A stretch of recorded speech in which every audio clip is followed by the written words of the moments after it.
Hello and welcome to Lobajit Gaming and welcome to another first Descendant video. So the other day on my Lepic video, I got a great comment from a regular viewer, Spanish inquiry I think they called, and they said they use the Thunder Cage with Lepic for his third ability. So basically what they do is they have a bunch of enemies, they use the traction grenade, the third ability, pull in the enemies and shoot and explode them using the unique ability of the Thunder Cage and clear the enemies very quickly. So I thought this would be a good time to revisit the Thunder Cage in Season 2, Episode 2, because early on this gun carried us through the game. During the campaign, during early hard mode, this was the main gun. I had pretty much only built this gun and opening amorphous materials, clearing outposts with Sharon, farming for all the Descendants and the guns. We did a lot of it with this gun.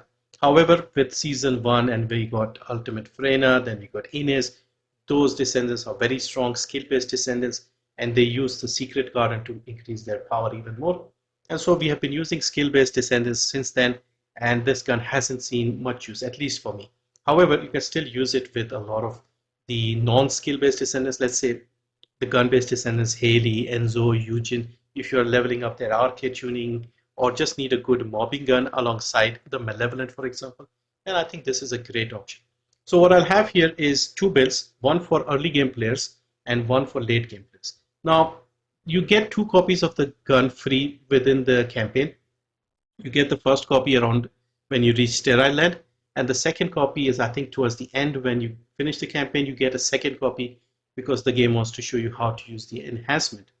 Plus, it's very easy to farm as well. So if you go into the library, go over here, this gun doesn't need any extra materials. So if you see some of the other guns here, you need all these resources. Over here, you don't need that. So it's one less step for the research. And you can get the materials directly.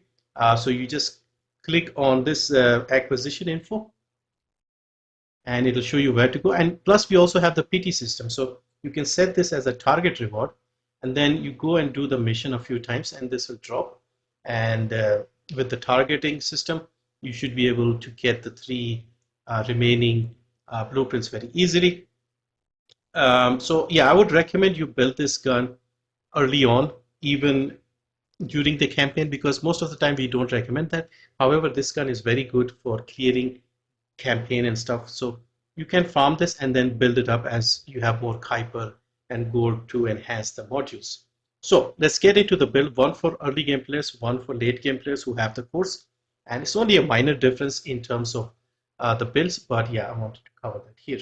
All right, first let's look at the spec sheet just to get a quick idea of what the strengths and weaknesses of this gun are, and then we build accordingly.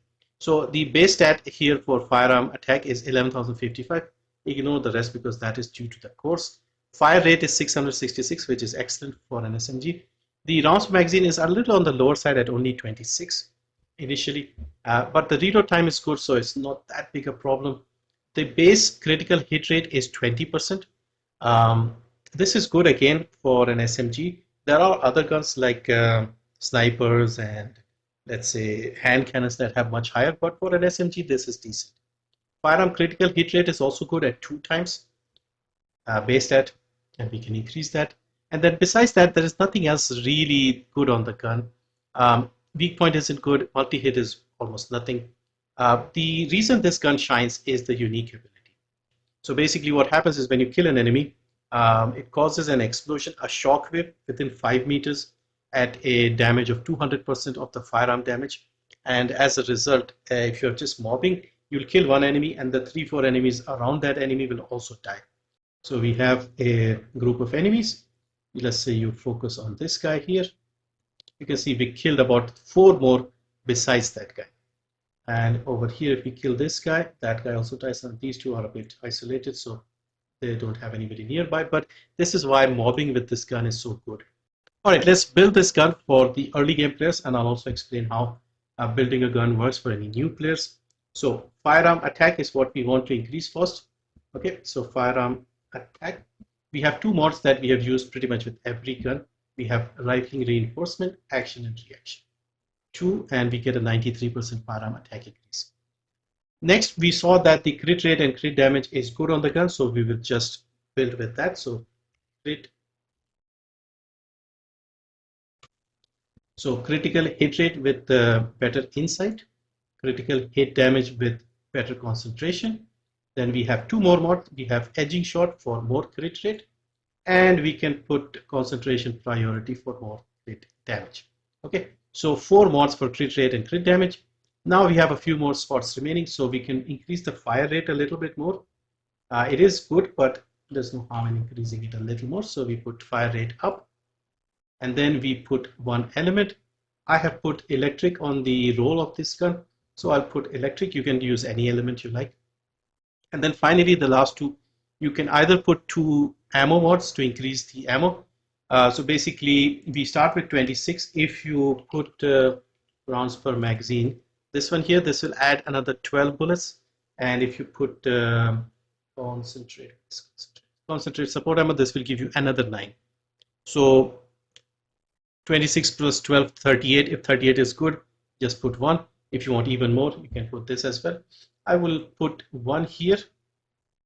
And finally, we have a special mod as well. Now, with the Thunder Cage, we have used one special mod pretty much from the start, and that is the one that makes the most sense. It is Sweeping Squad. So when you defeat an enemy, you get a firearm attack increase of 10.6% for 5 seconds, and you can get 3 stacks of it with a 100% chance. So every time you kill an enemy, you'll get a 10.6% increase. You can get it 3 times. So that is just free firearm attack. And because of all the unique ability and stuff, you'll be getting that. So this is what I would use early on, and this is pretty much the same build. I think sometimes I did not use the edging shot and used another ammo mod or something like that. So this is how you can make the early game build for this gun. Okay, ignore the DPS because we are getting a lot more DPS with the course. Now, speaking of course, let's look at the build for late game players who have the mastery rank 18 and have access to void erosion purge, and they can farm the course. We only make slight adjustments. First, let's look at the rolls at the bottom because you can use this early on as well. Again, very simple. We do the same thing we did with the mods inside. We go with firearm attack, critical hit rate, critical hit damage, and we put electric. That is all you have to do. And then for the cores, we have one free core, one firearm core, one red hit augmentation core, one green one, and one yellow precision core. So in the yellow one, you can put a grapple cooldown, you can put sprint if you wanted. I tend to go with all sprints, so I need a gun with 3 sprints. I have Secret Guard and Peacemaker. So I put a recoil. Recoil isn't terrible here, but you can just still put something there. In the green one, rounds per magazine. Now the reason for this is it will free up 1 or 2 mods, and we can put other useful things there. We don't need more fire rate. The gun already has decent fire rate, and the other options are not that useful. Then we come to the most important one, which is the red one. We don't have good weak point. We don't have good multi-hit or multi-hit damage. So our good options are critical hit rate or critical hit damage. Both of them are fine, but I think critical hit damage is more useful simply because certain descendants like Enzo, Haley, they can increase the crit rate of the gun, so you want to use more crit damage. With firearm attack, we just put the firearm attack standard stuff, and in the free one we put another element because the element damage scales nicely. So let me show you what I mean with Enzo and Haley, because you're not going to use this gun with Ines, Frena, Serena, those people. You'll be using this more with people like Eugene, Enzo, Haley when you're mobbing with them. So if we look at Haley here, for example, Haley's third ability increases the crit rate of the gun. Okay, so let's switch over to the Thunder Cage. If you see here, we have a 41.26 crit rate after modding. Okay, and now if we use her third ability, we can actually see the crit rate go up in real time. So we can get it up to max without putting a crit rate core, and so we can take advantage of the crit damage, insane crit damage and crit rate. We will be doing even more damage. So this will be very handy for someone like Haley. And similar thing with Enzo. So where is it? Enzo's over here. Enzo also increases the crit rate of the gun.